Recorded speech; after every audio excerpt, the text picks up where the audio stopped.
Good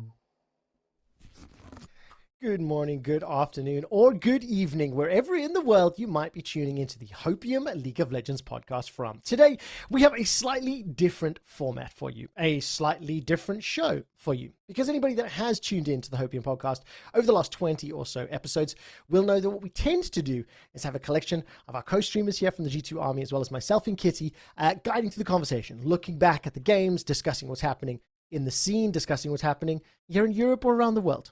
We sometimes have special guests, and the reason I say we sometimes have special guests is because today's episode is a super ultra mega special guest episode show.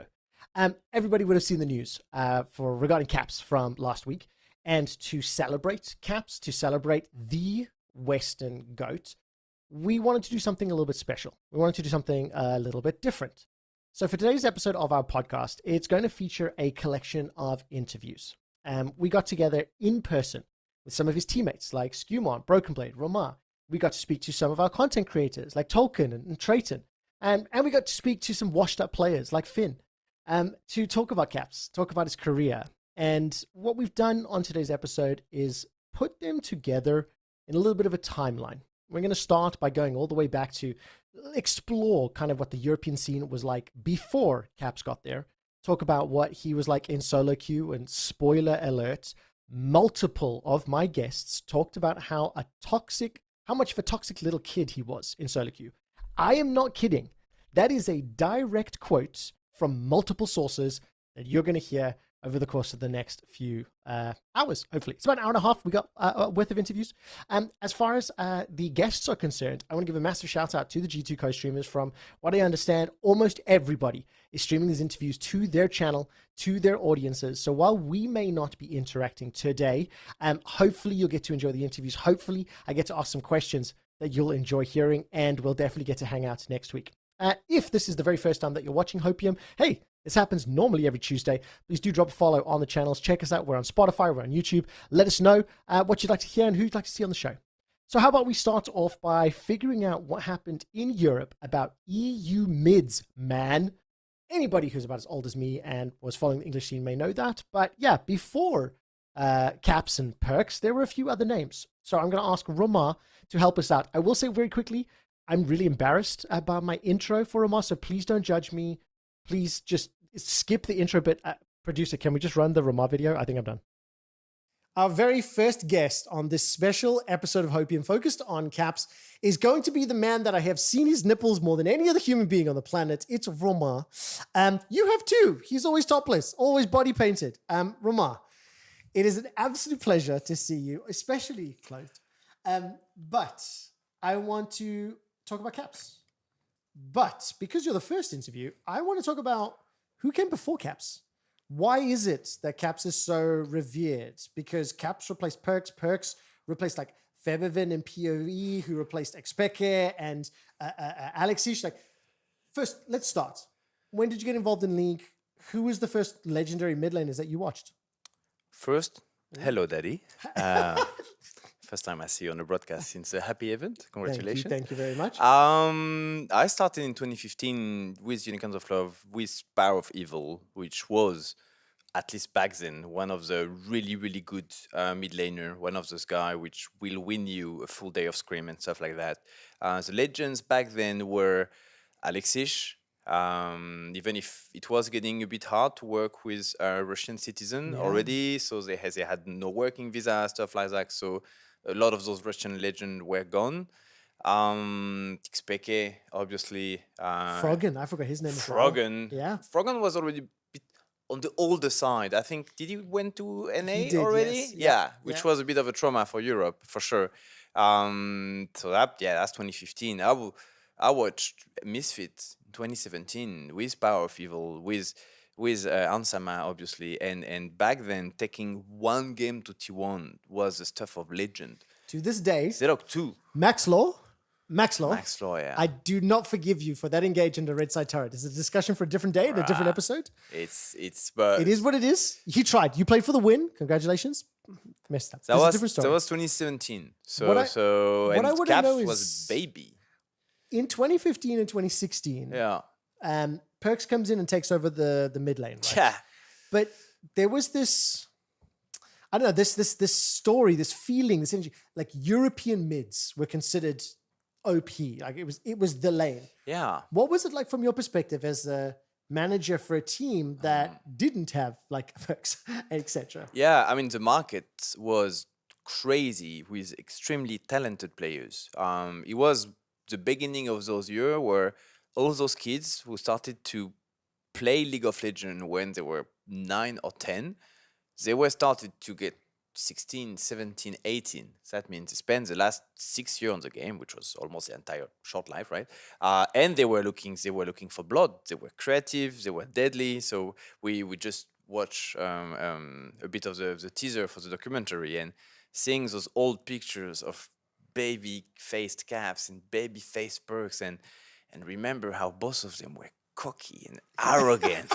They were just there, they were trash talking, they were disrespecting you in lane and stuff like that. And they were not even the best, you know, because still we were hard losing to Korean and Chinese teams. So, but they were like, we don't care, we want to get at it. And yeah, Perks was unbeatable back then. G2 was unbeatable back then. Maybe that's how we feel today as well. If you're a regular team and you face us, you know, ooh, we're going to have to give everything. But I remember being on the other side with Unicorns of Love. And yeah, if you had a full day versus Perks, it was not going to be a good day. 2016 and 2017, Perks and G2, they pick up all 4 tournaments. Yeah. We're live, we're in Berlin. You can excuse whatever's happening outside. 2017, Caps makes his debut. His first game is against Perks. Yeah. And I've been a bit mean. Caps goes 3rd in spring in 2017, 3rd with Fnatic in summer in 2017. Was he that scary? Did you know in 2017? I know by this point, I think you're already in NA, but like in 2017, did you know the Caps was going to become the monster that is today? I don't think so. I think Perks was still more scary because he also had such a strong aura and persona. I know for most of the people who will probably listen and watch this, you don't really know because history only remembers really recent stuff, but Perks was terrifying. And G2 was terrifying. He was a bit lawless as well. Yes. Backed up was Carlos. So if they wanted stuff done, they were going to steal your player. They were going to steal your wins. They were going to steal your best of. They were going to beat you in every possible ways online. No matter so what it took. yeah. Way. So it was really scary. So I think they were more on our radar than anything. Fnatic was a super house back then. I remember. I cannot pinpoint the year, but I remember Vizicachi having an offer from Fnatic back then, and he should have taken it, you know, in a way. And I think still backed, talked him out of taking the offer to stay with us. Wow. And he was like, you know, I've been there. They're gonna trash you the moment they can, stuff like that. It was cute. That's like 10 years ago, probably. But yeah, no, he was Fnatic era with the rise of G2, led by Perks, and yeah, in the middle of that maelstrom, you have a baby Caps. Now, this is the very first interview in a podcast focused on Caps. I have interviews coming up that we're going to talk about Caps' toxicity in solo queue. We're going to talk about Caps' growth as a player competitively. Yeah. We're going to talk about Caps' influence on people literally changing lanes because of how good he is at the game. And I'm going to use that as a segue to say that in 2019, Perks gave up his mid lane so that he could get Caps. What does that tell you as somebody that now knows them both personally? It's insane. It's insane. Not just his job, a bit of his salary as well. Just to get the guy in. Like how, and he has a huge ego, which is a strength, right? At this level, knowing how to control it. Perks we're talking about? Yeah, Yes. Perks. Perks' ego is gigantic, and he backed it up many times by crazy play and crazy stuff. So how much do you believe in the guy you're giving? You're the best at what you're doing. You're killing everyone, and you're giving your job to someone else and a bit of your cash, and you role swap. First, from an ego perspective, you think you can play anything. So the role swap part is not actually the most impressive. It's more giving the mid lane position, and the mid lane position Knowing you is won't in get it the back. middle of the game. And especially back then, you could carry a lot more as a solo player than as a team. And the mid lane player is in the middle, so everything is going to involve him. So you're giving the front row to someone else, knowing you're not going to get it back. Yeah. Because the guy seems too good. That was crazy, really, really crazy, and he worked beautifully.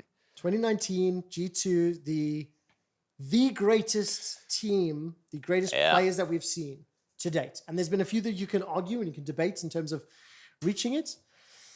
One last question on Luca and Perks. This is somebody who I personally owe a lot of my career to. I've had some of the best casts of my life watching Perks and Luca's games. In 2019, he gave me the honor of casting him and Caps together. And there has to be something in Perks' mind that saw that Caps was going to go on to be that generational player. That was going to from 2018 onwards, has been the undisputed greatest mid laner in the West. How does he do it? Just loves the game. Genuinely loves the game. And he's really, really good at it. And he's going to grind it again and again. And he finds new joy in the smallest part of the game. And bringing back Perks, for example, as a coach, made so much sense to me because they grew up together. They learned the game together.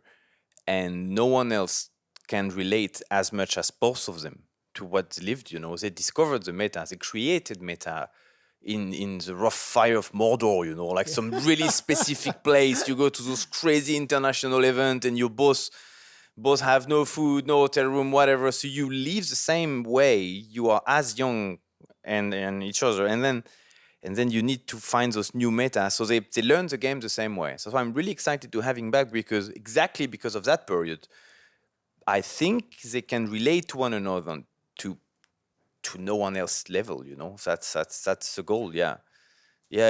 And maybe 2019 was not the craziest ride we've ever had, Maybe the craziest ride is about to come, and 2019 was trolling, so we can run. I have been on the G2 train in 2026. I've seen the highs and the lows already, okay? And we haven't even got to Worlds. Yeah. And the thing that I really, really love, and the thing that's really important about starting this conversation and starting this deep dive, I'm going to look at the different eras of Caps. Right? Yeah. And it's really important to understand who Caps replaced, who Caps was competing, who Caps followed. The fact that he had to step into the shoes of Perks, who had already taken over from Ryu and Febivin and PoE and Froggen and Alexish and Expecka. The list goes on. But for as long as Europe has been a region, mid laners have been our strongest lane. I think we can start debating a little bit more. Jungle is coming. That's what I was going So look, for the rest of this episode, I'm going to do a deeper dive on Caps. Okay. But I want to jump many years ahead because you started your career as a Caps enemy. Yeah. You then became a European enemy. You abandoned us to go to the LCS. And then you've come back. You've learned the error of your ways. Yeah. And you've been a teammate and a colleague and a professional of Caps for many more years. So let's talk about your time personally with Caps. How have you seen him grow? And how has he maintained his dominance over Europe? From a kid to a man and almost an adult. He's grew up a lot. He's still himself, and that's what's beautiful about him. Deep down, he's still the kid loving to play League of Legends. He's a really clever guy, so he understood and heard a lot of what I told him about the external world and what Isma Pedraza, our performance coach, is teaching him about how you should sleep better, you should eat better. Does he listen well? Does he take the advice? So he listens to everything. Okay. He implements them whenever he wants to, but he can use them back as a weapon pretty efficiently against everyone. He's a really clever boy. But yeah, no, I think he's more adult nowadays. Like you want to love so much. You did say almost adult. Yeah. He's still not. No, I cannot legit give him the adult title. Like let's face it. But he's close. BB is, Caps is not. But he embraces it. He does not have to be. He doesn't know. He has me. He needs to be the best mid laner he can be. And he's really good at that. And he grew up a lot, really, because he, as much as he likes to be the weird one, the one doing the crazy play and being under the spotlight, anything else in his life, he does not want to be in the spotlight. Yeah. He does not really like content. He I don't even think he loves the adoration and the respect. I think this entire episode focused on him. I actually don't think he's going to love personally. Because he wants to play, he wants to win, he's competitive. He's not here for the supplementary stuff, right? We just spent an entire day to celebrate him.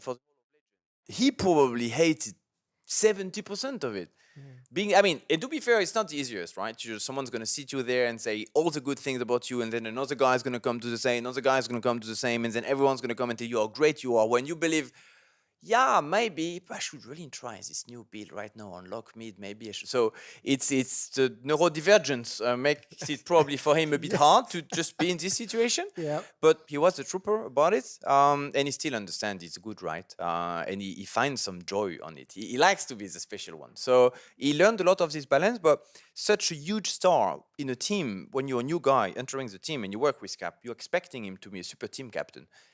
He's not. He's the superstar player. Yeah, he's going to be this super specialized guy, but he's not going to be the leader, He's not going to be the Aragorn taking your team. He's going to be the specialized, I don't know, Legolas or Gandalf, You'll be incredibly happy to hear this, and I know you know this already, but later on this episode, we're going to speak to Broken Blade. Later on this episode, we're going to speak to Skewmond, both of whom only talk about him as teammates. Both of whom speak about his humility, his heartfulness, his friendliness, his frankly unhealthy addiction to sharing stuff about League of Legends. Like, it consumes him, but that's what makes you the best, when you do have that talent. Some people have the ability to find the success he does. So it's just, I want you to know that your teammates see that and they recognize it. I want to ask He's a good teammate. I want to ask one more question for you. You're somebody who has had the pleasure of managing and leading and working with multiple teams in multiple regions. Will anybody in the West ever supersede what Caps has done and accomplished? Be better, to top it? My heart, my wallet, my brain, everything wants to say yes. And I hope it will happen, Why do you want to say yes? I want to say yes because that means League of Legends is going to stay a top relevant esport title for many, many, many years. And that means somewhere a kid who's just turned 8, 9 or 10 is picking up the game and finding those 160 champions fascinating, and he's going to learn everything. He's going to master everything. And in 4 or 5 years, I will have the honor to offer him a job. I hope that's the reality. There is another, a bit sadder reality where young kids nowadays are playing other games, and we will never have a legend as Caps when all the stars are aligned. It's like if you're in MotoGP, all those guys competing at the highest level learn how to ride before walking. Yeah. And I think a lot of our top players had League of Legends as first game, and they were into it because the big brothers were playing Warcraft 3, because those were the times. So I'm not sure the young ones are playing League of Legends right now, which in a sad way means maybe Caps will be the only one to go that high and shine that bright. But I hope I'm wrong. I hope I'm wrong because I like my job and I want to keep managing a young star for a long time. How many more years does Caps has, as our final question? How many more years League of Legends does have? That's a great question. He's there until the end. I can tell you that. Rasmus is not going anywhere. Not a spoiler, because you're going to hear this a lot throughout the rest of the episode. We're going to carry on with our next interview. Absolutely love that conversation with Ramar. Also, we filmed the interviews, out of order that you're going to be watching them. So you can actually hear how strained my voice was, which is a little embarrassing. More important than that, I think it's really great hearing from Ramar, somebody who has been around almost as long as I have, talking about what the scene's like, talking about the players are. I know Yankos and his stream is on right now. Probably the only person older than me in League of Legends. He's not, obviously. But what's amazing to me is just looking at Ramar, looking at what the scene was like, looking at the different mid laners that kind of built the foundation that we had in Europe. I mentioned it earlier. We're going to start hearing from a couple of the players. I want to go back to another person who was there before Caps' arrival. We'd already made his name both locally and internationally before Caps truly left his mark. And it's his current teammate and bot laner. So let's jump into our second interview of the show with Hans Sommer. Now, for our next interview on our very special Caps episode of HopEUm, I get to speak to one of the longest standing players here in Europe, one of the greatest bot lane players, somebody that I've had the pleasure of commentating, both when you were one of our players, when you were an enemy to Europe. Now, Hans Sommer, later on in our episodes, we're going to speak to Finn, we're going to speak to Broken Blade, we're going to speak to Skewmond. Just before we spoke to Ramar, and he helped explain a little bit about EU mids and what they were like. So I want to know from you, when did you start playing? Who were the superstar mids when you started playing? I started playing in season 1, 2011, 11. yeah.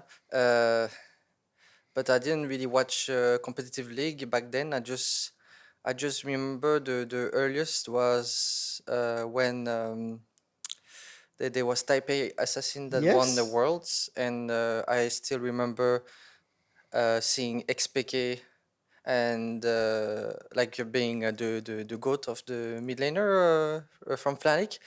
And on the other side, there was yeah, I don't remember. Froggen, Alexish. Do you know what? Yeah. It tells me a little bit about how much of an impact Caps and maybe Perks have had in the mid lane that you don't even remember the original names.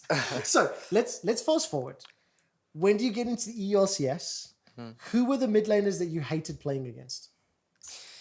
When I got into LCS, it was when Perks was really good already.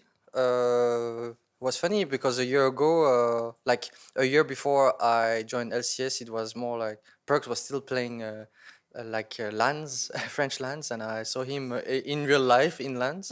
So yeah, it was definitely very good. And I pretty much joined at the same time as Caps, I believe, 2017 spring. Now, what was the impact that Caps had? Because I've spoken to a few people later on in the episode where 2017 was a bit flat. Like, look, don't get me wrong, he still finished third in both splits with Fnatic, but nobody would have predicted that Caps would go on to have the career he has now. Caps was a very interested player before going to LCS. There was, how to say, I still remember that there was some talks about Caps. Actually, is he gonna be able to go in the LCS because he has to pass some checks, first. Other people have said it. He was toxic, right? Yeah, he was toxic, and I remember his playstyle in solo queue. He was roaming a lot, and yeah. I thought he was a toxic player. He was a toxic player. So I thought he wouldn't pass. I thought like, wait, is this guy gonna pass his behavior test? Because for me, I was surprised to see that he would instantly be to Fnatic roster. I thought that he would, if he would be in LCS, maybe it would be another team. But right away, Fnatic roster, so there's a lot of hope in him, and for sure, he showed really high mechanics. But I feel like this 2016 year, like I remember because I was playing a lot of solo queue, I didn't know Caps 2015, for example. I was challenger, I was top challenger. I didn't know him at all. I don't know where that guy come from. But I think 2016, when he started spamming Orient Soul in solo queue and basically like playing 20 solo queue a day, I just remember Caps playing like so much, even the night, by the way, because I was playing so much as well. I just know who's my opponent in solo queue.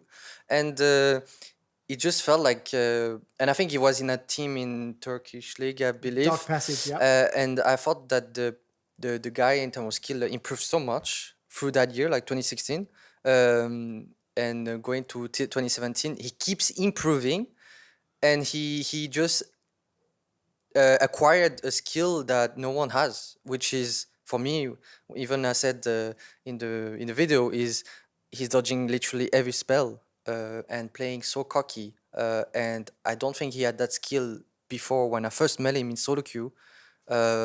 But it's amazing that, like, you can see that he has such a drive as a person, as a player, and as his ego. Like, you feel his ego in the game, which is annoying. You feel that someone is pressuring you a lot, even though he's not in front of you. Like, I'm playing AD carry against AD carry. No, I feel like feel this. his presence. Yeah, I feel his presence on the mid lane, and it feels like we need to gank him. We need to gank him. Yeah, we need to gank him. What's it like as a teammate now? Does that ego push you to be a better player? Does it elevate you in the team? I think he's been very more humble the way he plays now, maybe less risk adverse.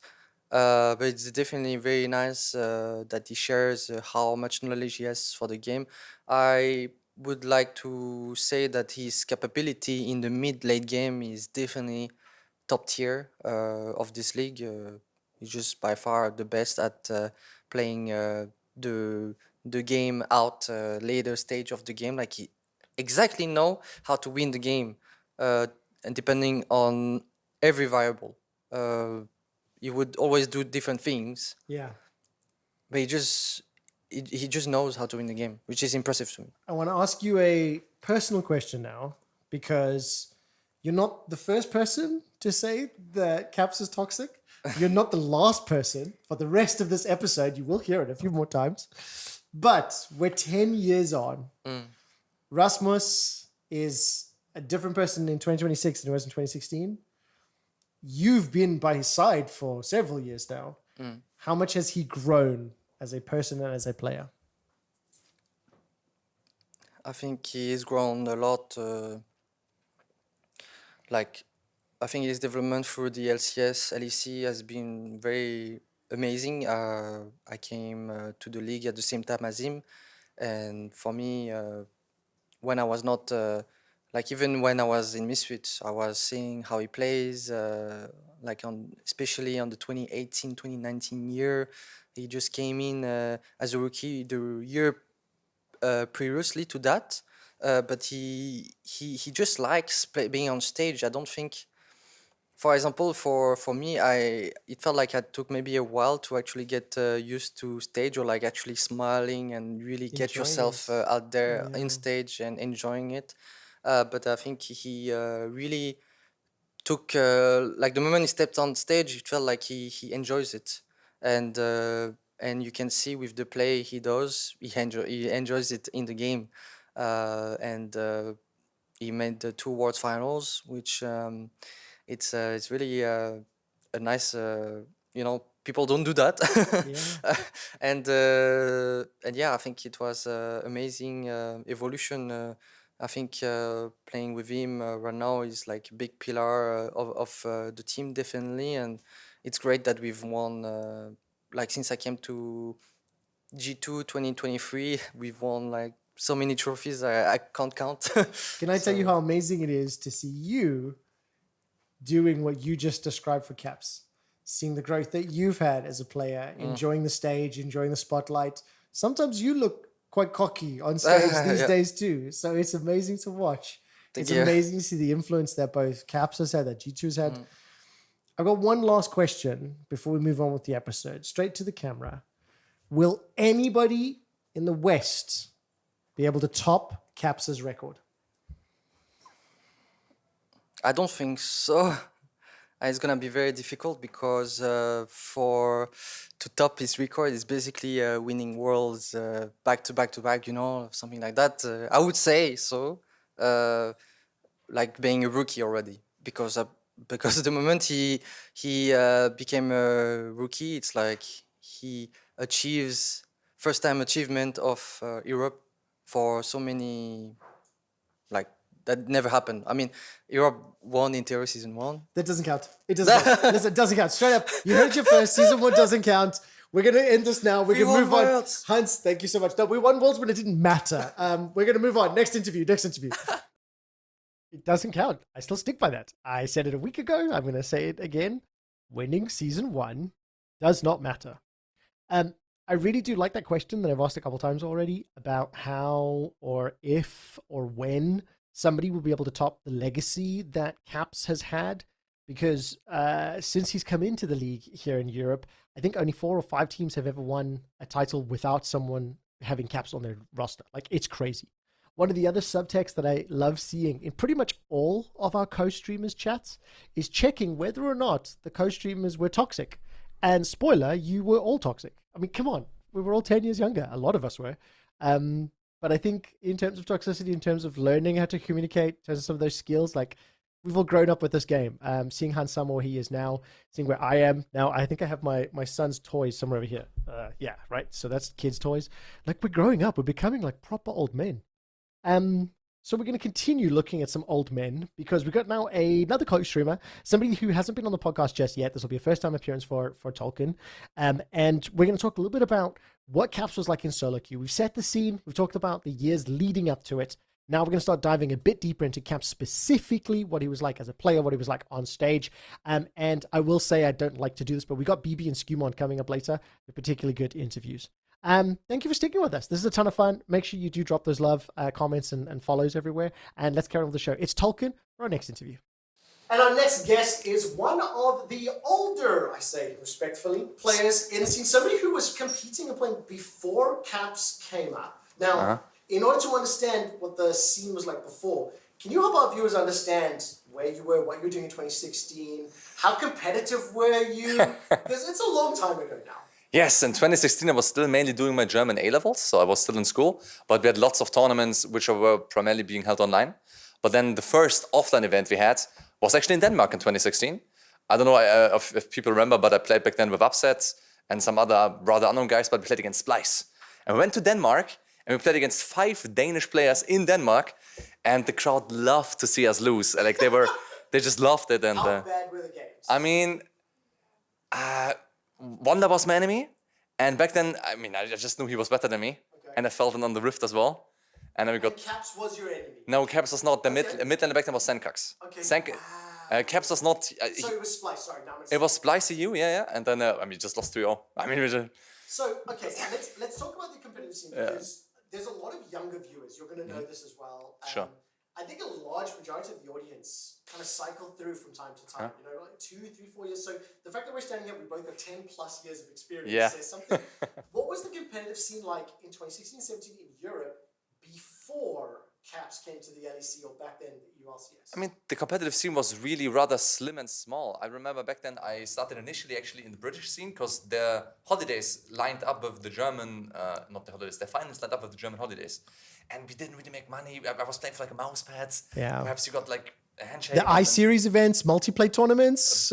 Insomnia in Okay, there we go. Birmingham, Yes. some events in Liverpool, some in Leicester, some, what's it called, Comic-Cons. Yeah. And we had obviously Go for LOL. I mean, that was like the main event every Sunday. That's where I started. I started me too. commentating golf for LOL, so that's how I got my start. And perhaps for the listeners, it was like, you know, like 8 hours of work and perhaps you got 50 euros. So right. Yeah. I didn't get paid. Okay?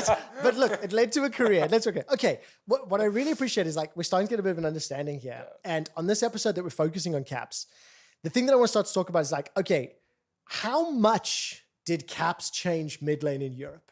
Oh, a lot. I mean, Perks was really like the guy back then, right? Perks initially. And when I started watching, because I went to boarding school and I could only play on weekends. What time frame is this? Which year? Oh, it's perhaps like 2013 to 16-ish. Okay. I did my A-levels in 16, so yeah, makes sense. And then Froggen and Xpeke were like the guys, and Perks overtook, and it felt like his reign would perhaps become unstoppable. He was like the guy. And then as soon as Cap started appearing, things changed dramatically. And it was awesome, especially because the guys obviously joined together at some point. But I mean, Caps was really, I mean, I knew him back then as well because he was kind of still a bit cocky in solo queue. He was a typical teenager, kind of hot temperament to a degree. I want to dive into this. You want to? Okay, go ahead.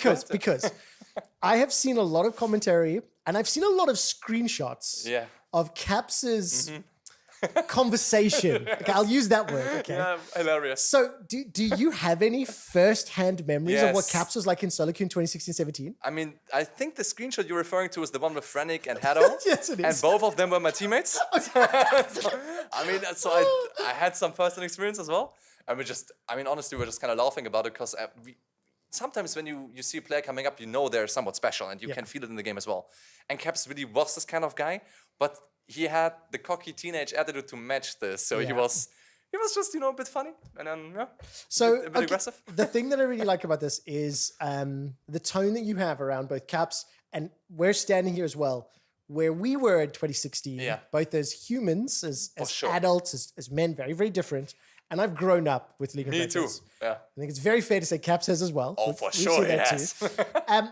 But what I also really love about this time frame is in 2016, Caps started playing, kind of blew up on the scene, started playing in Turkey, won the TCL with Dark Passage. A lot of people forget the fact that in 2017 with Fnatic, he only came third, spring and summer. Now, I don't want to say he was bad. That's not fair to say, right? But everyone remembers 2018. Everyone remembers Fnatic Yes, going to for finals. sure. Everyone remembers like G2, like not even making top 6 in summer 2018. But like 2017, if you think back, was he the superstar on a bad team? Was he not good enough to win? Like, why do we have this entire year that people just forget? That's an interesting question, yeah. I mean, for me, to a degree, Caps was not developed yet, I guess. That's the most mature way to think about it, I suppose. But my memory is not really specific. I could not put my finger at some point and say, like, he was not yet the superstar. He did not rotate correctly, did not make sidelines play correctly. He was good already. He was just not developed fully. Yeah. I mean, I'm going to be a bit of a hater. It might have been Jez's fault. The difference between 2018 was just Hillesang. That's a different story for a different day, and I say that with as much love as I can. A little bit more seriously now. 2016, 2017, now 2018, Fnatic Caps comes in, takes over. Fnatic go to World Finals. The last time Fnatic were actually a really good team. 2019, joins G2. We have the legendary run. Yeah. The first European player to go back-to-back World Finals when it matters. Like, you know, what was 2018 and 2019? What were you doing, first of all, in those time frame? And then what was it like watching him specifically? 2018 was the first time for me to go pro. I won the German scene in 2017, so I had my first full-time contract in 2018. And I just loved life. I was like living in a gaming house now. I paid no rent. I was like living the best life, kind of felt like Hogwarts, you know, like just going somewhere. Like Hogwarts. I mean, I came from a boarding school previously, but now I could do my passion. And in 2018, our year was successful, but only on a small, like on the German scene level, right? And following 2018, I remember we were all waking up for the finals. I was in the gaming house of Rogue back then, because they lent us the gaming house for winter season, because they were in Korea. And then we were getting up at 6 a.m. and we were like, let's fucking go, Fnatic. We're going to win Worlds, right? This is the year. It's going to go. Yep. And then we went to sleep in game 2. Yeah, I don't blame guys, you. it's I over. don't blame you. I mean, but the thing is, right, that hope, that energy, watching Broxer, watching Hillesang before the coin flip started ending on the bad side, like that was a magical year for both It Fnatic. was, yes. And then it was a magical year for G2 in 2019, like arguably even better. I mean, definitely better, right, with the success. And the man at the middle was then Caps. Was he the reason that Europe was good? Oh, for sure he was, no? I think there were two great players in Europe at the time which could make things happen. And for me, back then, the kind of go-to Europe was Perks, in 2019 especially. And then Caps really joined him, literally joined him, right? And things started to change because of also Perks was willing to sacrifice his role. And the reason he was willing to sacrifice his role is because he knew the kind of caliber that joined his side in mid lane. The only guy he was afraid of, right? Caps. And in 2019, I'm really proud of this. And we were the last team G2 scrimmed because before they went to Madrid, before they played Fnatic in finals, because I was in Mousesports back then and we were like the best kind of ERL team. And we were the last scrim block. I still have the VODs. I sometimes show them on stream. And I'm like, oh, look at this. We won a game. We were like, oh my God, we won a game against G2 back then. And then I went to finals, obviously, and played great. And this lineup, especially, of course, the 2019 version, nobody will forget, right? This is like the main reason Europe is still in conversation, right? Yeah. And Caps and Perks, both of them at the time, were the main reasons why a win was possible. Yeah. I really, really love the fact that you talk about that because I think without Perks, I don't think we get the 2026 Caps that we have today. Yeah. I think without the influence that Perks had on so many players, especially here in Europe, I think he brought a lot to the table. But Caps was arguably most valued. Like he got such great value from it. Yeah. What I love so much is I can hear the passion, I can hear the excitement. I am so jealous that you got to compete against and with, because I was never good enough. So I want to ask now, both as a fan, as a fellow competitor, what does Caps mean, first of all, to the European scene? And then what does Caps mean to you? To the European scene, he's really the symbol of hope and also longevity. I was checking like long careers without a break recently, and there's like none in Europe. We had like Wonder, who's at the 10-year club now, but other than that, we only have Koreans, we have Chinese people who can actually keep a high level for a long time. And this is really like the reason Europe is in the conversation is because of Caps, and still is because of him, right? And to me, it's just like, I mean, I guess it's a bit of an not overstatement, but used too much perhaps, beacon of hope. Yeah. People keep talking about this because, maybe hope is delusion, delusion is hope. But with Caps, there's reason for both. Yeah. So there's reason to be delusional, there's reason to hope. And to me, he's really like one of the guys who's lived up to his dream of his younger self. Because back when I was playing, I always wanted to compete against Faker on the world stage and actually be able to beat the best. And in Europe, this is not really possible, I guess. You need to be born in Seoul to actually compete and win. But Caps kind of didn't really want to listen to this. And he made his own rules, and obviously he achieved some great stuff, yeah. And what does he mean to you? When I first played against him in scrims, both in 2019 and then in 2020, we played against each other more often because Promiscu was our teammate. And he was obviously in G2 back then, and then he was my teammate, and then we played often. I felt like if you actually beat this guy, it's perhaps possible you might join NEC. You know, Yeah, you can, like he might, you know, like the benchmark. He can pull some strings if you're actually good. So I've always wanted to impress him in scrims and pop off, and I guess I didn't.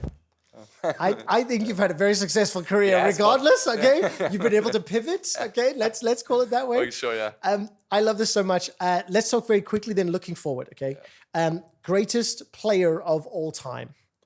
In Europe, there's no doubt. I think you can argue the greatest influence. I think there's some debate. We can change metrics there. Yes, you can, yeah. Will a single player in Europe ever be able to have a better legacy than Caps? To the camera, yes or no? No. There you have it. We'll see you later. Same question. Type in chat. C, I don't know what the opposite of C is in Spanish. If you're watching a Sendo stream, yes or no. If you're on Yankos' stream, will any player ever have a better legacy than Caps in Europe? I'll wait. No, I'm kidding. I'm not going to wait. But do let us know in chat, because I'd love to actually see the responses. I have everybody's streams up at the moment, and I'm tuning in to the different conversations. I'm hopeful. I'd like League of Legends to go long enough to do so. Obviously, for a player like Caps, the influence that he's had is absolutely crazy. I've talked about it a little bit already, but all of these interviews were shot out of order, and we kind of pieced them together to tell the story. But the next one we're going to speak to is Trayton. I'm going to do a tiny spoiler here. Trayton will admit, like, he had to role swap because of how good Caps was. There's some players that are just like, oh, well, if that's actually the best, screw it, I'm out. And like bailed, you know what I mean? So it's just fascinating. It's great. We're pretty much caught up to now modern day Caps. We're going to start talking about the influence that he has on the EULCS before it even becomes LEC. So let's jump straight into our next interview with a gorgeous accent from Trayton. I have another phenomenal interview lined up for you from another former opponent of Caps, former mid laner, in fact, and from a different country in Europe. We've spoken to both Swedes, Germans. Now I'm going to add French to the mix. Trayton, first of all, hello. How are you? I am really fine, really glad to be here. The pleasure is mine. And as you know, we're talking about Caps. Yeah, of course. What I want to know first and foremost is, when did you get involved in the competitive amateur professional scene? Like, how far back do you go when you start getting close to being, you know, an opponent of Caps? It should be around season 7 or 8 on those times, when I was competing in just some LAN in France, and I was just playing against him a lot in solo queue. And he actually played in one of the LAN in France. He played in Lyon Esports, it's called. So it's the first time I When saw is Caps. this? Which year is this? Should be 2017, 2016. Okay. I think, like, so really, really early. But I'm not sure about the dates. Close but, to, Close yeah. to. And he was playing in Navi back then. Yeah. And he came, and it was like, in the line, we were like, oh, there's Caps. This guy is known for solo queue. This guy is very good.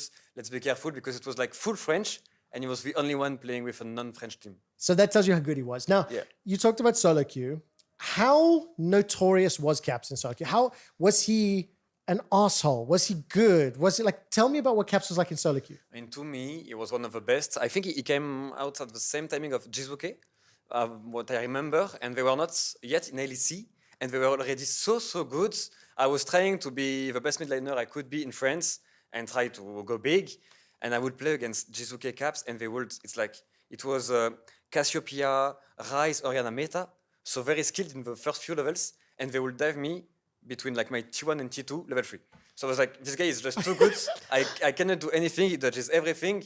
There is nothing I can do. And because he was that good and not now, it was not like Caps that he is today. Today, you know? yeah. He was not even playing in LEC, and he was stomping me so hard. I mean, the scary thing as well, this would have been 2016 because 2015, 2016, 2017, he was already in LEC with Fnatic. Yeah, so 2016 was in TCL with Dark Passage, right? So we're going over 10 years ago. yeah. So Now- it's 2015. You told me something before we went live. Yeah. Are you willing to share the story about mid lane? Like, because I said former mid. Help share our viewers. What did Caps do to you personally? Just like I said, he was diving me between T1 and T2 around level 3 in some matchup I should win. I was winning against like other good players, and I was like, okay, it's just that good.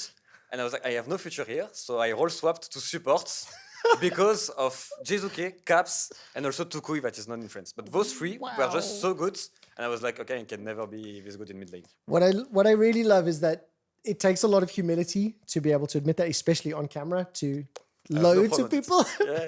And By the way, thanks to him, my career in support was way better than in mid lane, I think. So thanks to Caps, my career as a pro player was way better. Thank you for being so good. He had to change how we played the game. Yeah. Let's continue to talk about Caps now, because I've spoken to a couple other people. 2017, a lot of people forget that Caps was a bit like mid.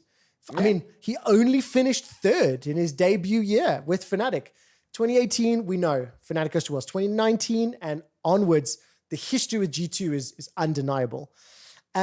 What do you remember of Caps in 2017, his debut? 2018 with Fnatic, 2019? For me, I think it was like, so I was starting to follow a lot of esports and starting to follow a lot of players. Of course, when he played against Perks, the first game was immense. But I think he had an introduction with Fnatic. He was on a couch and he was like so nice, gentle, and with a lot of humility. He was a bit like toxic at some points, but it was not like in solo queue. Okay. Like in solo queue, I expected Caps to go on camera and be like, giga cocky, very and Basically like Perks was. yeah, and not even with this physique, you know. So it was weird to see the difference between Caps in solo queue that was very cocky, a bit toxic sometimes, and Caps on the couch with Fnatic being like just a chill guy. Let's talk about it then watching him grow. Okay. Between then and now, we've both had the pleasure of doing many broadcasts, a lot of coverage, watching his impact on the LEC, on the European scene, on the international scene. What has it been like for you personally to watch him grow, develop, and continue to be this good for this long? First of all, he is the player I prefer watching play. Like, there is no other player that I enjoy watching this much, just because he is, you know, he's like really good in some games, really bad in some games, so it's always entertaining. And I think he inspired so many people, and even my parents, they started to follow sports, like they are 60 years old more, and they were not into it, and they were like, okay, G2 is cool, Caps is cool, it's insane to follow They him. didn't follow your career? They followed a bit, but it's like they followed. Sorry. No problem. My career was not the best, you know. But when I started to be a caster, I started to follow more. That makes and sense. understand the stuff. Yeah. And they were like, okay, G2 And then is it's cool. proud. They hear your voice, and Yeah. then you're casting the best player. And, And okay. they see me in big stages Yeah. and stuff like this. So no, he's just, this guy is insane, and a lot of my passion for esports is because of him. So I'm really grateful, I guess. Yeah. And yeah, just the finals in 2018 and 2019 are one of the most beautiful memories I had, especially in 2019 when he beat SKT twice in the same year.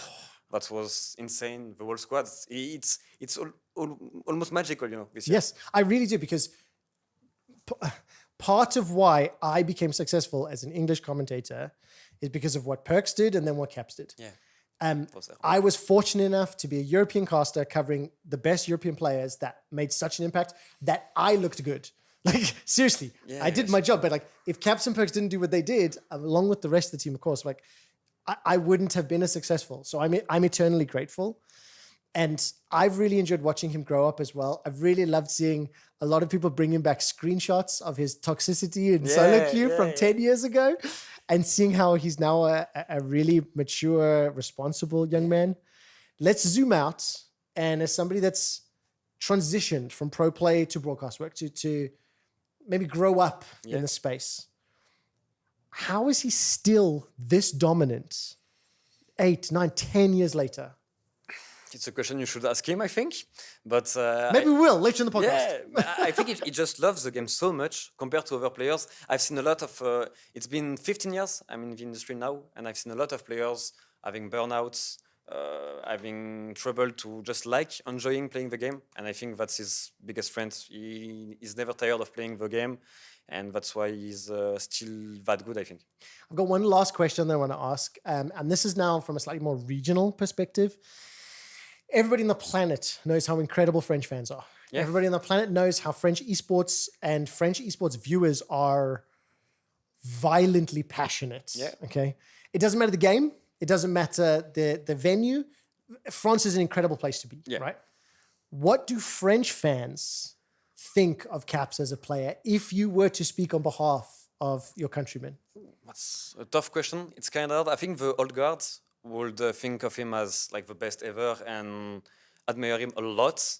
I think the new gen with Casey fan and stuff, it's like this guy you have to overcome to be the best. So it really depends if you're speaking to someone that is old enough to have known 2018 and stuff, or the new ones. Either way, there's respect. There's respect. You either He is the only one to have this much respect. Like no one hate on him that much. You know, they can throw some shade you sometimes. can dislike him, but you can't hate him. Yeah, Like, no one. Even in France. And in France, And we are that's saying pretty good. We are pretty good at hating people. I love that so much. Okay, one very final question to the audience, to the camera.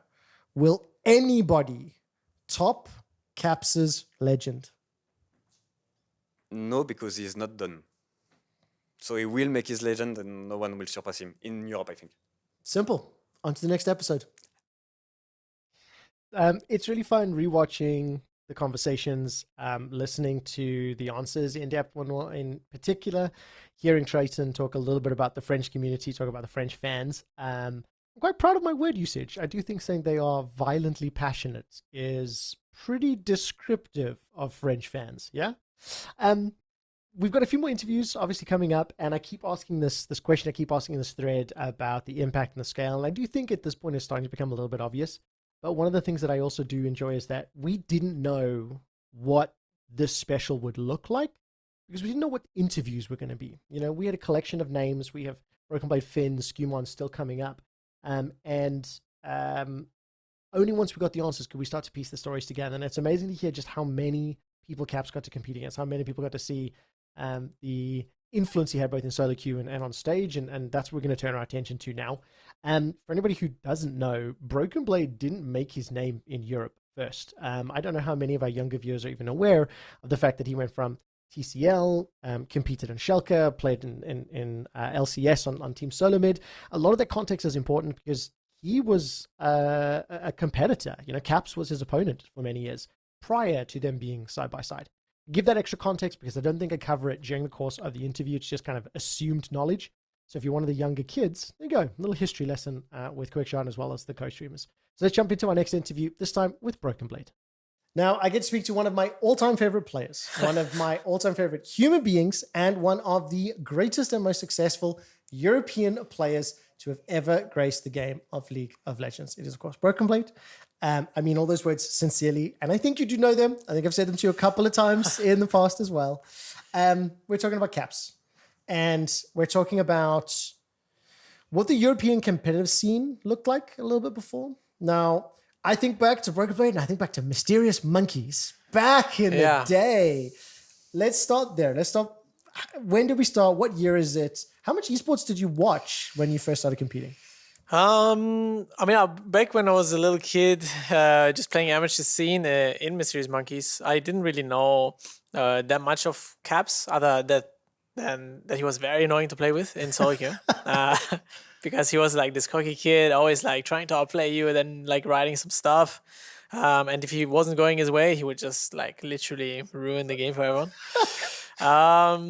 Yeah, I mean, I didn't watch that much competitive scene. Obviously, with going a bit further and further in my career and going into like TCL and stuff, I noticed that Caps also right before I went to TCL, he won a trophy there and then left to Fnatic. So that was like really like funny to see, and then there was like a lot of the drama going on with like Caps behavior in solo queue. And so let's actually unpack this because I don't have too many people on this podcast that can talk a little bit to what the childhood version of Caps was. And look, let's be honest here. 10 years ago, I was a very different person. I believe it would be fair to say 10 years ago, you were a very different person. I think we've all grown up since then. How much of a dick was Caps in solo queue? I mean, he definitely grew up. He had a major character development. But would you have banned him if you could have? I mean, look at the camera. Was his behavior ban-worthy? 100%. I think Riot was very nice to him. 100, and I'm saying this. I think he right now is not that type of person anymore. Of course not. But Everyone. back then, yeah. Everyone knows the Caps now. He's very kind. But before, obviously, he was just a kid. Like he didn't really know what consequences were. But he was incredibly gifted, and you could see that as well in the way he was playing. And when you talk to people that are playing against Caps, I mean, I had the privilege to play with Caps, so I also have played against him in my career multiple times. One time when I was in America with TSM in Rift Rivals, that was not very pretty. Didn't really go our way. And the other time was 1 year when I was playing in EU. The first year in EU, I was playing in Schalke. And I mean, you could definitely see that Caps was a step above the rest, So, I mean, I especially felt it in NA when I was playing in NA. Let's actually, can I dig into this? I don't have too many people that can help give me a bit of a perspective on what Caps was like being a regional opponent. Okay, so you went TCL, NA, then to EU, right? And your career is incredibly illustrious. But what was the legacy? What was like the perspective of Caps as a player from a North American perspective? Like, were the teams, the regions, like if you were to speak a little bit from the LCS's behalf, was it like, oh my God, it's Caps? I mean, it was somewhat like that. I mean, for me, I also had the privilege to play with another great Danish player who was Björksen. And I think Björksen was also looking at Caps. At the time we were playing and like looking at inspiration from what he was doing. So that was really great to see. As for me, I mean, whenever I was looking at G2 play, I was like, damn, these guys are good, And obviously, a lot of came from the creativity of Caps. It feels like when I was watching G2 in 2019, I was like, wow, like I was like, how do they come up with that stuff? And I think when me as a pro player who is thinking like this, I wonder how like a casual fan or like even a diehard fan would look at these games and be like amazed by it. And I mean, obviously, when I joined G2, that's when I started to get into his head a little bit, understand how he's thinking. And I was like, wow, this guy's good, So I want to talk about this transition now because I've got a few other people that can maybe speak to the 2017, 18, 19 timeframe in a bit more depth.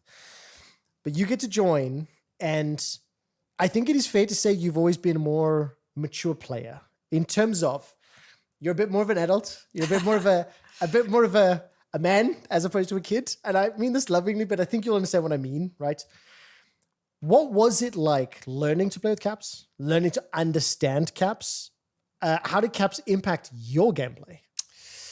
I mean, playing with Caps was very interesting. I hope that I've helped him grow as a person and as a teammate. I think I have shown him a lot of things that are very, very valuable to being a good teammate. And he has shown me a lot of really good stuff about how to be a good player. So I think we gave each other a lot of good qualities, and he's been an incredible teammate to have. His creativity is contagious. His joy is contagious. And also the way he plays is contagious. He makes you play more creative and think outside of the box a little bit more. And I mean, it's been an amazing, I think it's been 5 years now. So it's I don't think I've played with someone for this long. So from the outside, Broken Blade looks to be quite stoic, quite serious, sometimes maybe a bit sad, I don't know, right, on stage. Is Caps one of the most joyous players on the planet? On the planet, obviously, I don't know that many people. But I would say pro player 100% from all that I'm watching from the outside. Obviously, I never know how it's inside of a different team, but he is very, very joyful person. Again, he's very contagious with, everybody knows his jokes as well. His not so funny jokes, his dad jokes. I know where he's got them from as well. Yeah, I'm not surprised. I've had the pleasure of spending a lot of time speaking to his dad, and I think you can see where some of the personality traits come from. Yeah. Okay, let's talk about Caps' impact on the international scene, okay? TCL, LCS, Europe, international tournaments, success. For years now, how has Caps continued and consistently been such a threat at a regional and an international level? I mean, for Caps, League of Legends is everything to him, and I've never seen someone this obsessed with anything, really. It's not just League of Legends, anything. Any person I know is not as obsessed as he is with this game. And that is the reason, and he's gone to the very end multiple times on different teams. Recently, we've made it really far as well, and he's always been part of it. I feel like everything great in Europe's history, he was part of it, and it's very poetic, in a way. He's won so much in Europe, but also when Europe got far, he was there. And I think that is the way he also keeps reinventing himself, as a player. Just showcases again and again that he earns it. You're not the first person that I've heard say reinventing. It's a beautiful phrase, I think, that describes Caps. I have one last question while the alarms or sirens are going on here. What has Caps meant for your career, Phoebe? It's quite a lot. Ever since I started playing with Caps, I've won a lot of 11 titles. It's quite a lot. I don't think you can say thanks to him there. Yeah, thank you for sure, 100%. It is an amazing privilege to have a teammate that is this creative, and also always challenges yourself to get better and is not satisfied with just being good. He needs to be the best. We need to be the best, and having a teammate like that is just awesome. It's such a privilege to have, and I'm very grateful for it. It's beautiful to watch. It's beautiful to create content around. It's beautiful to commentate. I've been very fortunate to have had the opportunity and the pleasure to do it. So thank you so much for taking the time to chat. Thanks so much for talking about Caps. We're going to move on to our next episode. Next interview. That's the third time I've done this. Yeah, obviously there's a couple of things that I did a few times throughout these recordings. Next episode, I'd like to talk about. Let's dive deeper. I'm sorry. You have to hear me say these things so many times back to back to back. Yeah, quite overwhelming. Lots of great content. I really love hearing from Broken Blade as one of the players that has been around a very long time. Also played on so many different teams, both with and against Caps. And I really think Broken Blade is one of the more eloquent speakers. He really does have that air of being a grown-up. I use that word with love, of course. Romar talked about it earlier on in the episode about how Caps is really still just very focused on what he's doing, not quite yet needing to have grown up. Now, we've caught up to modern day. The next interview I'm going to have is with another top laner, somebody else who came into the scene after Caps had already started taking over and started dominating. Also somebody whose voice you'll be very familiar with, who's on the broadcast. And one thing I will ask you to do as we continue to go forward, do think about sharing your own personal stories and memories on his mentions, on Twitter and Instagram, wherever you might have accounts. I think it's something that is underappreciated. You're never going to get replies to everybody, especially when you're as famous and popular and well-known as Caps, but it feels really good. This is an incredibly special time, and you're hearing from so many people who have been influenced by Caps in his career. We're thankful to have competed against him and competed with him. So if you do have social media and you're willing, take a minute and send him some good vibes and some positive feelings. Let's move on with our second last interview. This time, it's with Finn. For my next interview, I get to speak to one of my all-time favorite players, one of the nicest human beings I've had the pleasure of interacting with, of working with, of commentating, and sincerely, one of the greatest broadcasters in League of Legends today, and one of the best in the future as well, Finn. You're far too kind. I'm not, and I think you know this. You know I'm a fan. You know I've really enjoyed talking to you and collaborating. We're here to talk about Caps. Absolutely. And I want you to go back in time because you started competing at a professional level, 2017? 2019? Yeah. 2017, 2018, what were you doing when Caps was coming up? So 2017, I was in high school. I was competing in random tournaments. And back then, I was a nobody. I rarely a one-trick in solo queue. But there was one pro player that added me and thought I was decent. You know what his name was in solo queue? Don't tell me it's Caps. Rock Caps Unleashed. Caps was the first pro player to ever add me, to be on his friend list. And we were just chatting about the champions. I was talking to him about Aurelia. He was telling me about Katarina. And I had no idea who he was. I just knew he was kind of hyped. But he added me and liked talking to me, I guess. And I was just shocked. Yeah, I was kind of like showing off to my friends. Look, there's a pro player who added me because I was in high school. I was studying sciences and I was just playing League of Legends in my free time, being an Aurelia one trick and solo queue. But his humility, I think, always shined through. The fact that he was just always willing to talk about League of Legends with anyone that would listen because that's just how much he loves the game. And 2018, I actually started competing myself. I was playing in Movistar Riders in Spain. And that's when he went to Worlds, 2018 Fnatic. And I was a big fan of SOAS, so I watched a lot of their games, and I was just like, wow, this kid that I was talking to a year ago, he's become crazy. What happened? What happened with him? Because he was just going up on that stage, making it to World Finals that year, making plays on Azir, making plays on Orianna, Ryze, all the champions that he always has liked.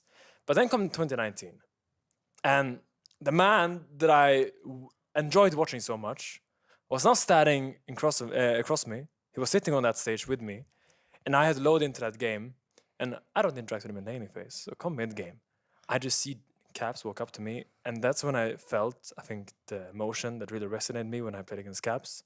That was terror. He was a terror to play against.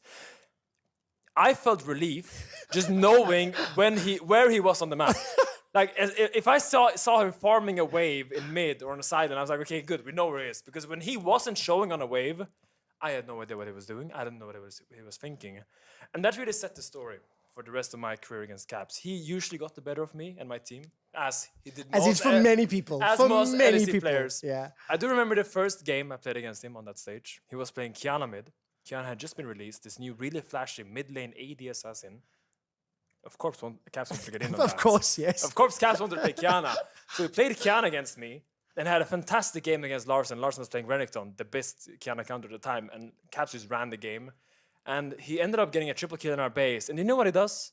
He does the Kiana emote where she dabs, and I look over to the left, and he's dabbing on the camera to the left of me, and I'm like, what is this human being? Okay, wait, pause for a second, there are very few people that I get to speak to. There are very few people on the planet that get to have been an opponent of Caps on stage with him, right? Because there's a fair number in solo queue.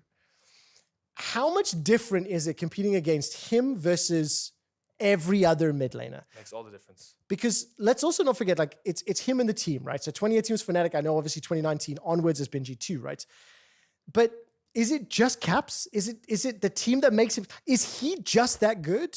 Or does the team make him that good? 2019, it was all of G2, to be fair.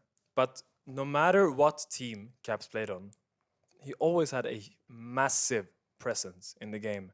He always stood out, and he was never a player you could ignore. It was never like, oh, Caps having a bad game, we're doing good. Like, it was always Caps. It was always at the back of your mind. And I did win games against him, but they were always hard fought. They were always extremely hard fought, just because his understanding of the game, I think, was at that time 2 years ahead of anyone else in Europe. At that time, he was just thinking about things that no one else thought about. He thought about when to show on waves. He was thinking about, okay, so this wave is crashing here, bot side. I'm going to stand right outside where the minions can see, so they don't know if I'm ganking mid. And the moment they show mid, I can then push their wave for free. His ability to cheat side waves, to find clutch plays in team fights, to just play any champion, really, was unmatched in Europe. He warped the game. He warped the game around him, and playing against Caps was unlike any other League of Legends experience. And I had the privilege of sharing that stage with him for 6 years, and that never changed. Like, throughout those years. Isn't that crazy? Like, Yes. because I've been fortunate enough that I've been working on and watching League of Legends since it began. Okay, and I've 14 years of coverage now. In other video games, I also get to see the esports scene. There are very few players that are as good for as long, but not only just that, like, Caps is arguably still as good in 2026 as he was in 2020 versus the competition. Like, it's unheard of. How does he do it? Yeah, I think it's not just how does he do it, it's the thing as a pro player that you have to keep in mind is that every single year the game changes. Every single year you have to go into that off season, into that next season, and reinvent yourself. I think Caps is the greatest reinventor of them all. It seems like every single year he takes something new about the game, he sees something different in the patch notes, and his constant evolution from this scrappy young kid in solo queue came into 2017, solo kill perks, but he was rough around the edges. Into 2019, this astounding individual player who just make plays left, right, and center. Now in 2026, we're standing here. He still makes those plays. He still is very talented. But the fact that he's able to pull the team together, set up good plays on the map, and lead a team of a younger player than him into still showing such dominance in European League of Legends, it's just immaculate how he has evolved as a player. But the only thing that hasn't changed is his dominance. Yeah. I really, really love the phrase that he reinvents himself. G2 did this incredibly lame video at the beginning of the season where they unfroze him. Yeah. It's cringe, seriously. But it makes sense. It makes perfect sense. And I think I really love the way that you set it up. I literally had more questions about the gameplay, but you've actually answered it. I want to pivot a little bit. I have a really, really strong, fond memory. Some of the first times that we spoke, and I remember praising, I think your Rumble in particular. Yeah. And I remember you talking about how you're just a fan of the game, right? Yeah. Like before you started competing, you watched and you got involved in sports. Now you're a broadcaster and streamer. Like you kind of moved on a little bit from the gameplay. Let's think about Finn 2014, 15, 16, 17, before you started becoming pro. Let's think about Finn now. How different is it watching the mid lane before Caps and now during the Caps era? So I started watching League of Legends competitive in 2012. I was very young. I was 11 years old at that time, but me and my friends would stay up watching TSM play in the evenings, even though we had school.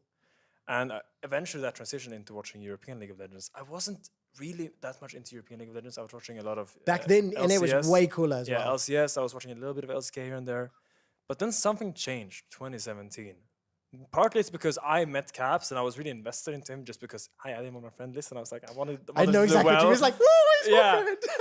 But also because I think before that, with Faker's domination, Samsung Galaxy, Samsung White, it was accepted that Koreans were the best. That was the norm, and it was like a hard rule. It was like a law that don't get your expectations up.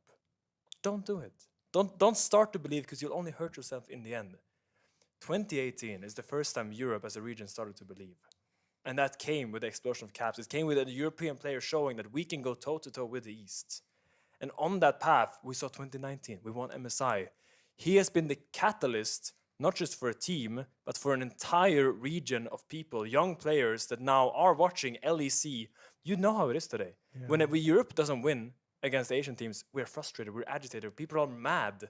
That didn't exist because back then. The expectation is so that we can do it. It's possible. Yeah. Back then we were like, okay, we had a good early game against Samsung White. We take those as a dub. That's it. People right now, they're frustrated, angry. KC fans, G2 fans, MKOI fans. When we don't beat the Asian teams, we get angry. Thanks, Caps. Made it harder for everybody.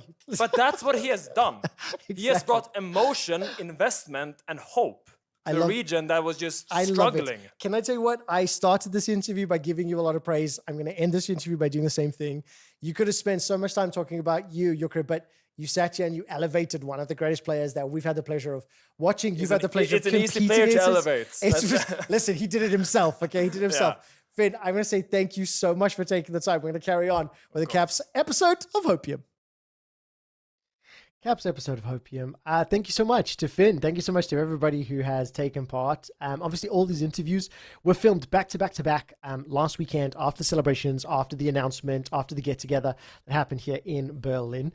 So it's really lovely seeing everybody coming together and talking about the influence that they've had. There's so many more. I mean, Jankos is on stream right now talking about it. Sola has been covering content from the German broadcast perspective. I know Skyart used to play in solo queue, used to compete before turning to co-streamer, and then everybody else. It's been crazy to see, again, just how long his career has been. And we've got one more interview before we start to do a couple of testimonials and start to wrap up the episode. We know we've got LEC coming later today. We know there's another announcement later today as well, as far as the Cap celebration is concerned. But for now, let's turn our attention to one of the youngest players that I've had the pleasure of speaking to, one of his newest teammates, one of the players that has needed to be, let's say, coached or elevated or trained. This is probably my favorite interview of the entire bunch. I just really enjoyed speaking to Skumont, and I really enjoyed his answers. Particularly, please pay attention to the question when I ask, what would you have to do to beat his legacy? I know I'm doing a spoiler, but listen to Skumon's answer. It's one of the last questions I have. Let's listen to what he had to say. Now, I have another very special interview lined up with the greatest European jungler of 2026 and one of the youngest members of our podcast today. We're talking about Caps. We're talking about the influence that Caps has had on the European scene. And just before we went live, you were telling me a little bit about solo queue and playing from what, 2018, 2019? Yeah. What do you remember about Caps from that time frame? I mean, honestly, it's a great topic because, I mean, I was, aside being high-low, like very late, so I didn't really get to have that experience compared to like the other ones. So I was like mostly watching him from just a viewer like experience, and obviously as like an European fan.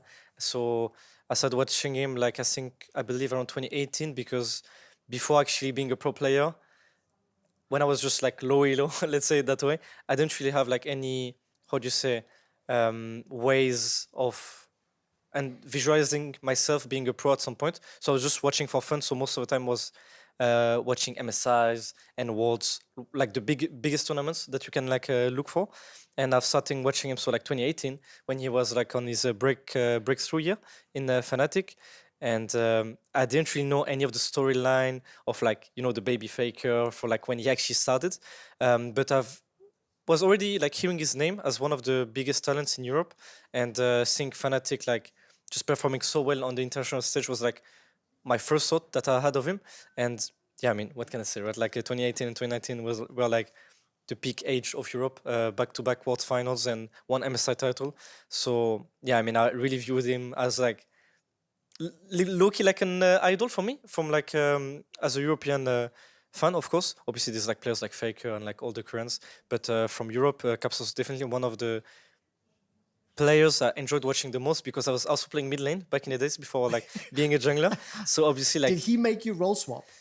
Not really, but he was inspiring me a lot, and I really enjoyed, because back in the days, Yasuo was being played a bit, and I was a Yasuo one trick as well. So whenever he was picking up the champ, it was like really nice for me to watch. And yeah, I mean, obviously, like a lot of talents, and just like a fresh, such a fresh talent coming in the scene was like really nice to see. So let's very quickly, before I move on to more serious topics, in 2018, 2019, when you're playing against Caps in solo queue, was he a nice guy at this point? Oh, I mean, like I was not playing against him in solo queue. Okay, not yet. Yeah, Okay. Because I've heard rumors that back years before, he was not that pleasant to be around. You start getting into the competitive scene, you start climbing in solo queue. Did you ever think he would be your teammate? I mean, like, not really. It definitely was something that, I don't know, I could have some random thoughts when I was actually starting to be a professional. And obviously, like, G2 was really at the top for like many years when I actually started like playing competitively. And Caps was like the big name, right, in the European scene. And I didn't really think too much about playing necessarily in G2 or like with Caps. I obviously really wanted to play in the LEC one day. It was like obviously my dream, but definitely not like seeing myself playing with him. But I guess now I've actually experienced that, and it's like a pretty crazy feeling. Not that I'm looking back at it. So yeah. I mentioned it right at the beginning of this interview. Greatest jungler in Europe today, where I'm standing. I believe that along with many other people. You replaced some of the greatest junglers that Europe has seen. And I think it's fair to say that probably at the time you were coming up, Jankos would have been like the name. Was G2 the team you wanted to be on? What was the dream? Did you want to play for a French team? Did you want to play for G2? What was the aspiration? I mean, to be completely honest, once again, I mean, when I had like my insane year like in ERLs, and I knew that I will be playing in LEC next year, G2 was the dream team, for sure, by far. But I was not expecting to join on my first year, to be fair. And when the chance occurred, I didn't really think twice about it. So obviously, it was a dream of mine to play in G2, but I was definitely not expecting to play that early. So I'm really grateful for this opportunity. What I love so much is hearing you speak and seeing your smile, and I'm sure it's coming through on the camera. Your love and your passion and the happiness that you feel is very real. Yeah. I've spoken to a lot of much older people earlier on this episode, which you haven't heard, obviously.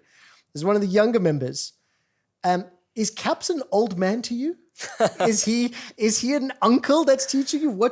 Is he an older brother? What is the vibe like? Yeah, I mean, I would say like more like older brother, as you mentioned. I mean, it's a bit funny to say this because I'm the youngest on the team, but I do feel like I'm slowly getting old in this scene. Is that his fault?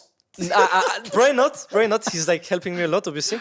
But it's kind of a different topic. But like just like looking at the scene, so many like young players are like coming out on like many regions, and I feel like I'm like getting old as well, you know.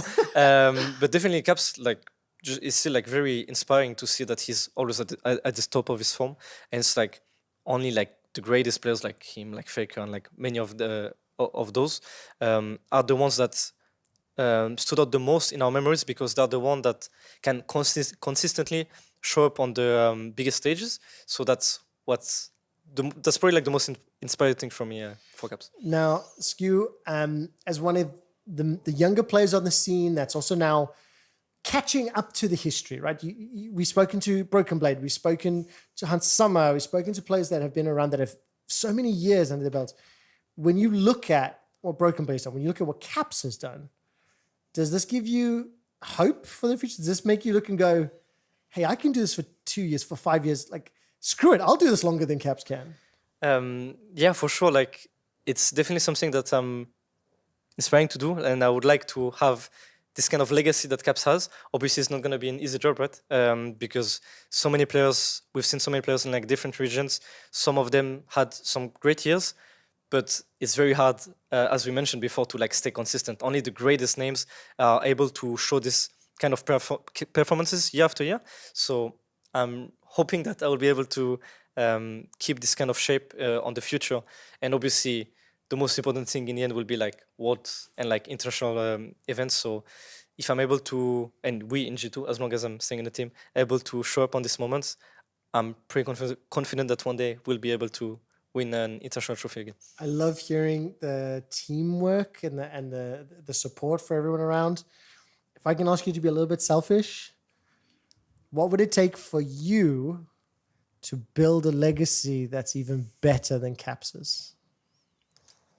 That's definitely a hard question. I mean, I believe having a sustainable routine and plan of actually like understanding what makes me good, I guess, in that sense, individually, and what type of like food I'm eating when I want to go to sleep, the way I'm practicing in scrims, when I want to practice new champs, when I want to focus on gameplay. All of these organized thoughts and routines will be definitely important, and I think that's the key for success. And actually knowing what type of words you can use to your teammates and making sure that the learnings are actually getting there on practice and making sure that you're not autopiloting the days. What an amazing answer, because I expected you to say something about winning and trophies and things. You're telling me that in order to overcome Caps's legacy, you need to be a better teammate than Caps. Yes, of course. I mean, there's not much more I can say. It's beautiful in itself. One more hard question for you. Will any European player be more successful or be able to be considered the GOAT to overtake Caps? I mean, honestly, if you would tell me that League would still be there in like 10 years, maybe that will happen. But it's really hard to... I mean, I guess we're saying this almost every year. We don't know like what League will look like and maybe if like the viewership will die. But I can confidently say that even if the game stays like it is for 10 years, I think it's going to be hard. It could happen, but we'll need a special talent from like a very young age to like join the league. Well, we'll have to find out. Skewmond, you might be that talent. Dude, it is such a pleasure watching you play. It is such a pleasure chatting. We're going to carry on with our next, at this point, I'm just going to say episode. It's another interview. The words mean the same. We'll see me in a second. I did not know that Skewmond was going to be my final interview. So that will be the final interview before we get to some testimonials. Super quickly on Skewmond. He turned 22 years old on August 9th. Okay, let that sink in for a few seconds. 3 weeks ago, he turned 22, right? That young man has been playing with somebody who's been in the scene for 10 years. He was single digits, single digits of age when the EULCS was making its debut. And Askumon is one of the players alongside Hansama, alongside Caps, alongside the entirety of G2, trying to continue to elevate European League of Legends, continue to elevate one of the greatest League of Legends players ever, certainly the greatest here in Europe. Now, the very last thing that we're going to do might feel a little bit strange to watch, because one of the things that I was hoping to do was also put together a small collection of testimonials. So these collection of videos now from the same group of people that we've just heard, so it's exactly the same 8 in order, sending a message directly to Caps. That's because if I were Caps, I'm not sure I could watch this entire episode and listen to all of these stories. But if I was Caps, I would love to be able to just see the messages that were meant directly for him, maybe to inspire some positive thoughts and some positive feelings. One final note I've seen in quite a few chats, we didn't get to, speak to everybody. We didn't get to interview loads of people. We can't. It's too big of a career. There's too many names. These interviews happened somewhat by chance, somewhat by planning, for everyone that attended the after party here in Berlin after the announcement last week. So there's no slight, there's no insult, there's no subtext as to why some people were interviewed and some people weren't. It's merely who was available and who could help me look at over 10 years of Caps' career. So with that being said, I'm going to very quickly say thank you so much to Caps. Thank you so much for having such a drive and a passion for the game that you have inspired other people to play. You have forced some of your opponents to change lanes, to change how they play, to elevate how they play. You've pushed the competitive scene beyond where it was before. And you've given so many people hope and belief and excitement. And you've given people massive opportunities, myself included. I said it a few times in the interviews, but I wouldn't have been able to have had the career that I had as a commentator and as a voice in the scene without players like Caps. Of course, it goes beyond just Caps. It goes to his teammates. It goes to everybody in the scene. It goes to everybody watching as well. But without the superstars to watch, we don't have a lot to do. So now we're going to have a couple of testimonials back to back to back. I'm going to start to wrap up the show. Get our co-streamers a small break before we jump into LEC for the day. So that does it for my testimonial. Let's hear from our guests once more as they are sending their messages directly to Rasmus.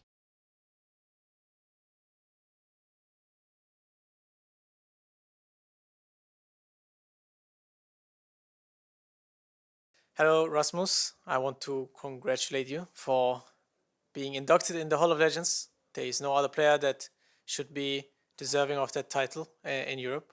And for me, being a teammate for over 5 years now, having to go on so many journeys with you, so many hardships, so many hard-fought titles, so many finals that we won, a few that we lost, and every time we got stronger, not only as individual players but also as a team. And I want to say that this is a time that I will never forget in my life, and I hope you as a player and as a teammate will also never forget this. You have shown me a lot of things that are very dear to me when it comes to being a professional, and I hope I have given you a lot of good things as well as becoming a good teammate. I wish you nothing but the best and many more titles to come.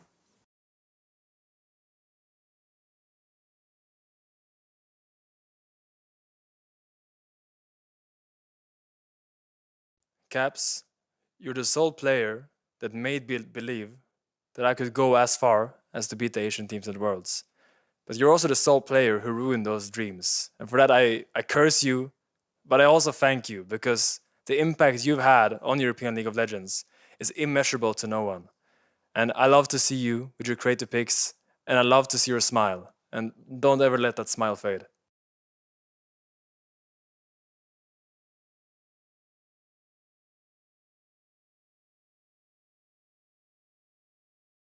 Well, I will congratulate you again, Caps, for the Hall of Legends.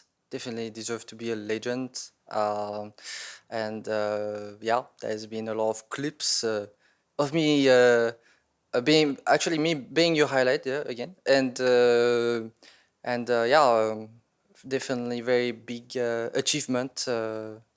Winning a lot of titles, very amazing, and just playing with you has been very fun. I feel like I've been inspired throughout the years playing with you and your love for the game, mainly, and creativity, like something that is really special and that I can trust you with.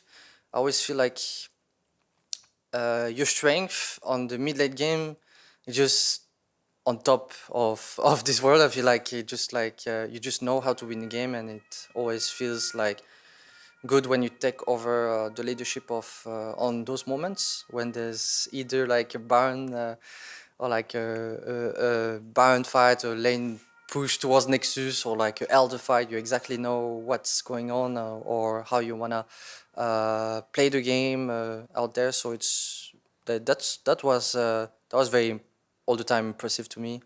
A lot of hero plays. So yeah, looking forward winning more. You know.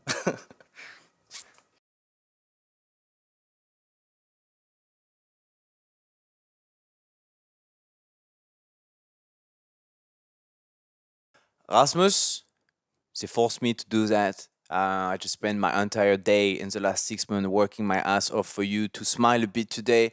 Not try even so you smile once. I know where you live. I know where you sleep. I'm gonna find you and I'm gonna force you to smile. That said, I'm really proud of how much you've grown up as an almost adult, taking good care of your life like any normal human, from the sleep to the eating to the behaving. I've heard you've been a really good teammate. No one said against it, actually, at least. So that's good. Props to you. And yeah, I just hope we win the World Cup this year. So that way you can finally smile.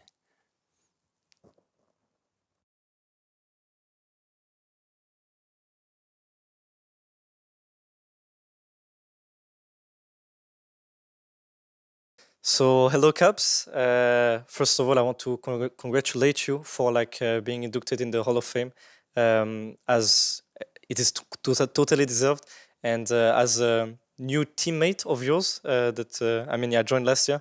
I can proudly say that before being your teammate, I was also like a fan, and watching you play for like such long time is definitely inspiring for me. So I can tell you that without any doubt, you deserve this award more than anyone else, and that the amount of work that you are putting behind the scenes, not that can actually sit as your teammate, is what makes you that great. And your passion for the game, sorry for my French, is what makes you that great of a player.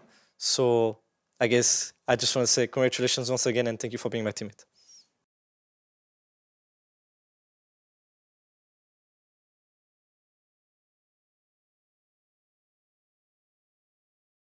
Caps, thank you so much for 10 long years of longevity and inspiring people not only in Europe but all over the world, especially the Western Hemisphere, of course.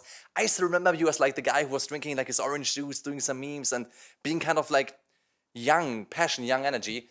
And it's never really changed. It's still like, it still feels like you inspire this generation of esportlers and you might inspire the next and the next. And I don't know when it's going to stop. So the passion and energy is just astounding. So thank you for 10 great years.